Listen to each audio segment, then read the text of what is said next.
Ladies and gentlemen, a wonderful moment again to be in this channel. I want to start by asking one question. Who is Stanley Livondo working for?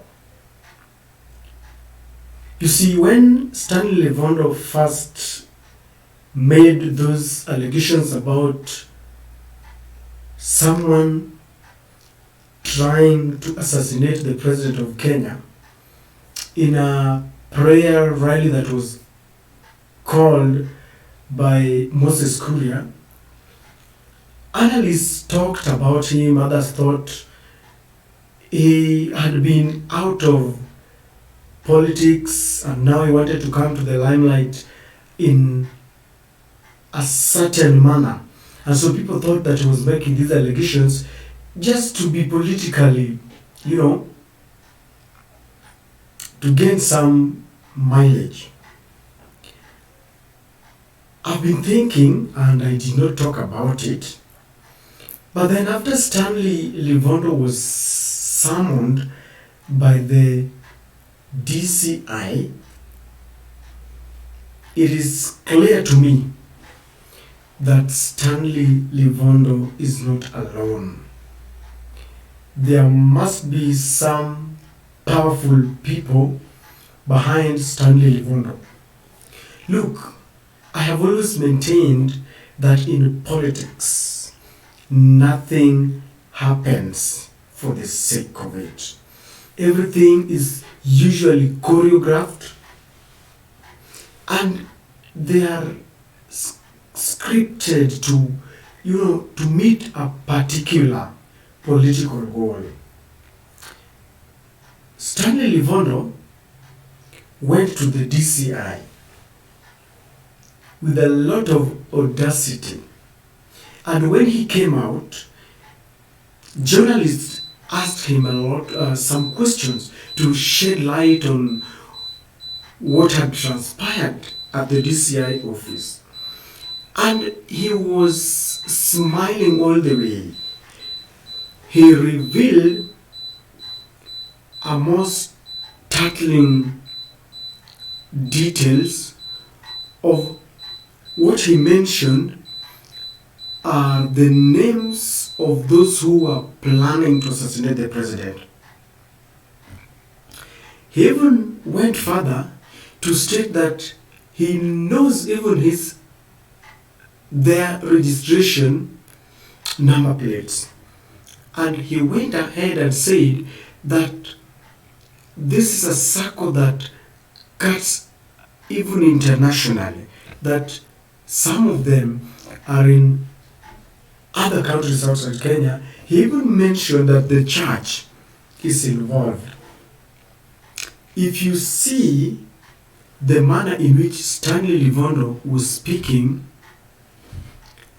I still maintain that Stanley has been sent by someone. In this video, I want us to try and understand who perhaps sent Stanley Livondo. Because even the timing is really, really suggestive. Why now? Where has Stanley Livondo been before? And so let us try and understand why Stanley Livondo decided to make such revelations now. Number one, let's look at this man Stanley Livondo. He is not a man who is new to controversy. Stanley Livondo is a businessman, come politician. In the subsequent powers during Moi and even Kibaki, Stanley was used to try and compete with Raila Amolo Odinga. At one point, Stanley contested for the Langata parliamentary seat where Raila Amolo Odinga was contesting. When Raila Amolo Odinga sometimes back, I think, purchased a Hummer vehicle, Stanley Livondo went ahead and acquired a hammer, and he paraded it very proudly, saying that kama ni hammer, hata sisi tuko na hammer. And so Stanley Livondo is a man who can be used to test waters. They are the people who can be sent to make serious allegations to find out how people will react to it. In this league, it is not only Stanley Livondo who is sent to try and make statements that sound so heavy. We have people like Murathe. Murathe is a man who talks openly. In the past, he had talked about his hatred with William Ruto and how he believed that William Samoei Ruto would not ascend to power. William Ruto is the second in command. And so not any other ordinary man can dare talk about him. The other person in this league is the Kotu Secretary General, Francis Atwoli. Francis Atwoli has always maintained that he knows that William Ruto will not even be in the ballot. And so we're just giving an overview that it is not the first time we see a man come out with allegations that are so startling. Let us look at reasons why I believe that Stanley Livondo is making such serious allegations now.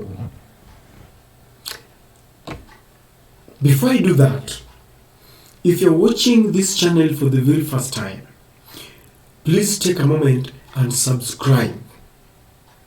After subscribing, click the notification button so that anytime we release such videos, you will be notified by YouTube. For those who have already subscribed, thank you very much for giving me this support. Back to the question. Why do you think Stanley Livondo is making such allegations? And why now the timing? Number one, I want to believe that Stanley Livondo is preparing grounds for the president, Uhuru Muigai Kenyatta, because the president, in a few days' time, in fact on Wednesday, he's going to Sagana, and what has been hyped, it's been talked about, it is in the media as Sagana 3. In this meeting, it is widely expected that the president is going to explain to his people, the Kikuyu nation, why he fell out with his deputy. There had been so much love between the president and his deputy in the year 2013 and 2017. So much that even when they were reading and giving Kenyans their cabinet, they put on or wore the same shirts and the same neckties, same color of neckties. They were jovial and youthful, that it was a youthful government. But just a few years down the line, they are not seeing eye to eye. The president and his deputy, William Ruto, are not reading from the same script, and therefore it is expected that the president is going to explain to his people why he fell out with the deputy president. There has been street politics here and there, and there have been allegations that the deputy tried assassinating, but those are things that not any ordinary man can talk about, lest you are summoned to explain in a court of justice and you may have trouble to prove. And so Stanley Livondo has started a conversation that I believe is going to take center stage in Sagana. The president might not come out openly and explain that my deputy wanted to assassinate me. But now that Stanley Livondo has begun this conversation, trust me, the allies of the president are going to measure around this, either directly or indirectly. And they are going to make it sound like the deputy is an assassin, a man who wanted to kill his boss. Stanley Livondo came out of that office, the DCI's office, and he was laughing all the way. He was asked how many they were, and he says, "You will know." And he says that I have now spilled the beans. It is now in the public domain, and it is with the DCI. And so, from tomorrow, there is going to be a lot of discussion around this. Political pundits are going to throng into the media stations, the TV channels, trying to explain, trying to talk about these allegations. And the president allies are going to shout about it. That is one reason why Stanley Livondo is bringing this topic at this hour, when the president is just about to meet his people in Sagana.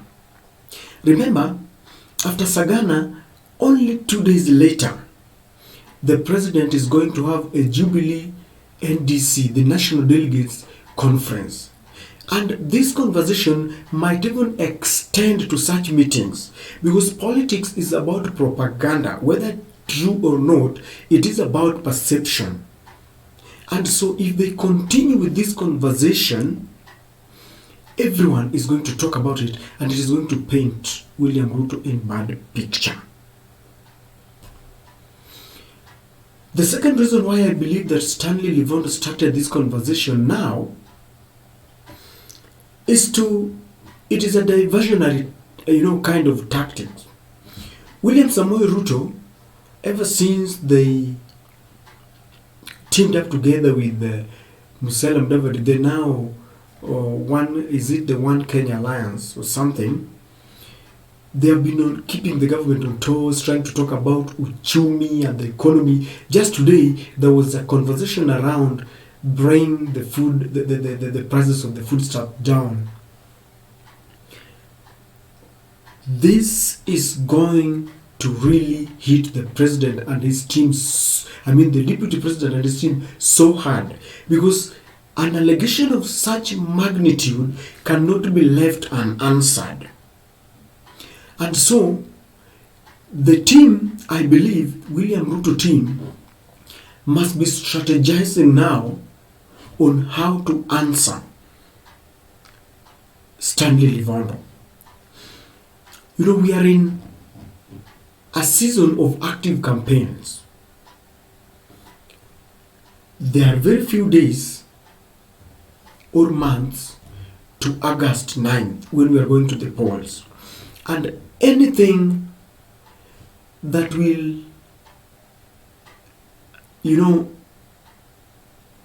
make sure, anything that will be used as a diversionary tactic, something that will be a sideshow even to William Ruto, is going to waste their time.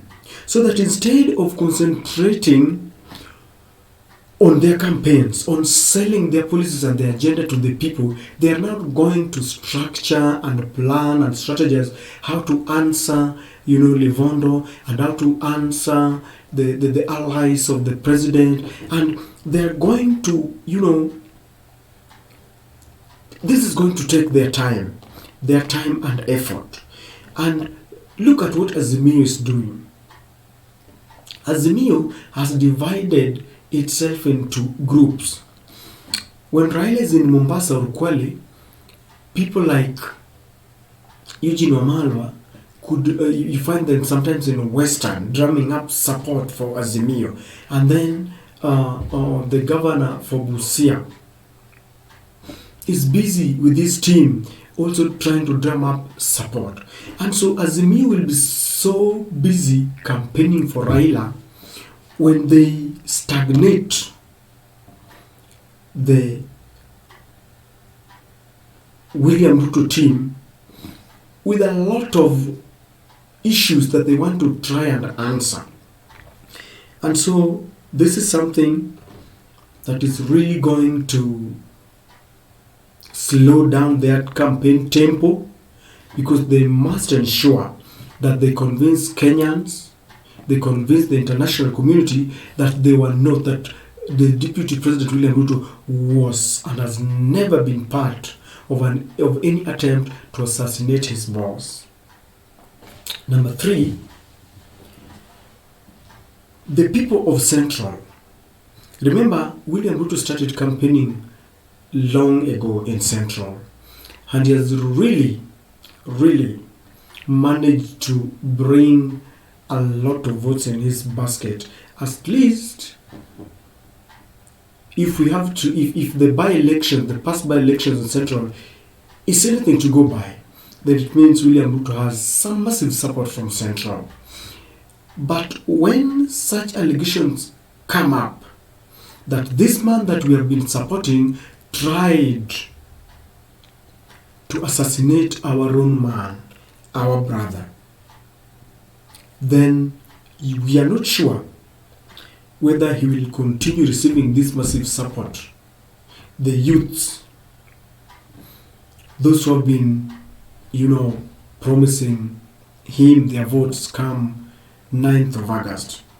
And so these allegations was meant to kind of give a mixed reaction to the Central residents, because when it is mentioned to them that this man wanted to assassinate our president, they're going to now start looking at William Ruto with, a kind of suspicion. Remember, there have been several accusations, street politics, and people trying to say that, this guy, there have been several murder cases that surround him. When Jacob Juma died, there are people, this is a very weighty matter that people don't just speak about them very openly, but some people say that, it was going around him, Yebei, the policeman that was working in his office, and so Stanley Livondo is only adding salt to injury, so that William Ruto is going to be painted in bad picture as a murderer. And when people paint you in such bad faith, and we are going for an election, remember all these things about the Kiamba church and all these things. I remember when people are going for the by-election in Kiamba, Ngwenyi Mutahi talked about it very openly, that their people should not forget what happened in Kiamba. So all these allegations about murder, if it is complicated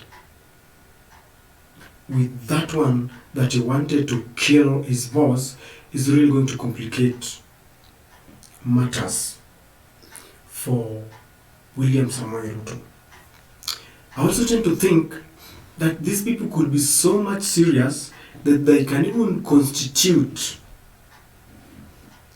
a committee to look into these allegations. And they might even bring, invoke some sections of the Constitution to say that the Deputy President has been mentioned in bad faith, and therefore he should step aside and allow investigation to take place. Because this is not just an allegation against or about an ordinary man. It is a Deputy President being alleged to have attempted to murder a president. And so, lawyers, and this is also politics, can trigger and play around with it so that they bring William Samoei Ruto down. Stanley Livondo is not speaking for himself. Stanley Livondo, I think, has been sent. This matter is with the DCI.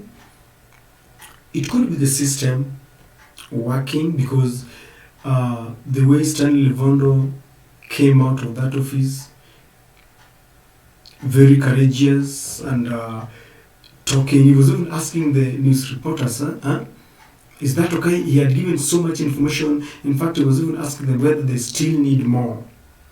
Stanley Livondo has been outside the limelight, political limelight, for some times. And so he came up in a big way. He was asked whether he was going to contest for any political seat, and he said no. And so I believe that these are some of the reasons why Stanley Livondo is giving such allegations now. He's not working for himself. There is perhaps the system around him. There could be allies of the president around him, but definitely someone is doing this to ensure that William Ruto is painted in bad faith. Whether William Ruto is going to fight this calculatively and come out clean, it all depends on how he explains, how he takes this, and perhaps his political advisors are going to advise him on what to do. He's always very easily provoked, our deputy president. I believe they are also looking at this. They're going to trigger his emotions, and they might even come out, rattled. And this is what perhaps the jubilee wing of the president wants.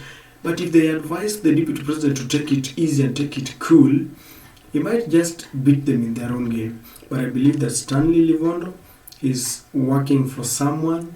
He's just a small man. There are some big men around him, because in politics, everything is choreographed. The script is written by the big men, but Livondo has just been given this script to act. I don't know what you think. Please, let's keep on sharing. Tell me why, maybe more reasons that I left out, why you think Stanley Livondo had to come out only some days before the Sagana meeting and just a few days before the NDC meeting, where it is expected that perhaps President will endorse Raila Amolo Odinga. Thank you for watching. If you're watching for the first time, I still want to request you to subscribe to this channel. And for those who have subscribed, again, thank you very much. Keep on watching, and until such a time when we release another video like this. Bye, thank you very much.